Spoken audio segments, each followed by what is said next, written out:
Good morning. This is a YouTube video, and I want to give you a word of encouragement today on this Saturday, March the 27th, 2020. One of my favorite passages comes from the Sermon on the Mount, when Jesus is talking to his disciples and talking with his followers. I believe it is more than a sermon because I believe it took 2 to 3 days for Jesus to say all the things that Matthew records in Matthew 5, 6, and 7.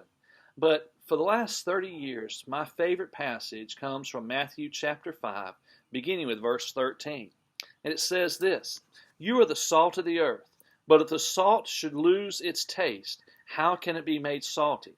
It's no longer good for anything but to be thrown out and trampled by men. You are the light of the world. A city situated on a hill cannot be hidden. No one lights a lamp and puts it under a basket, but rather on a lampstand, and it gives light for all who are in the house. In the same way, let your light shine before men, so that they may see your good works and give glory to your Father in heaven." Here in 2020, we're facing what we all know as the coronavirus. And many of us have been asked to stay quarantined. We've been asked to social distance. And I would have never thought 2 weeks ago that we would be canceling worship services at Maybank Baptist Church. But we're doing this to keep our membership, to keep the community well and safe. And I hope very soon that we'll meet again. But during this time, we could look at it and say, there's nothing I can do.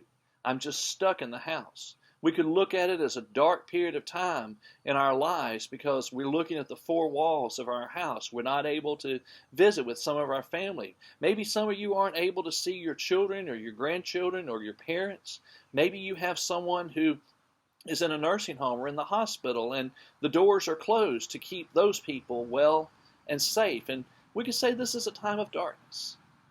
But Jesus said in Matthew chapter 5, "You are the light of the world." In what seems like a mass epidemic, or as they're using the word pandemic, we have an opportunity to be light. We have an opportunity to reach out to those, to make a phone call, to encourage those that are inside our homes, to encourage ourselves, and remember that Jesus is in control.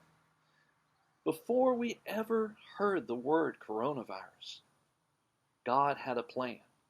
Before we ever were told about all of these things that were going to happen and how we were going to have all these businesses and churches closed, God had a plan. And part of it comes in Matthew chapter 5, where he reminds us that we are the salt.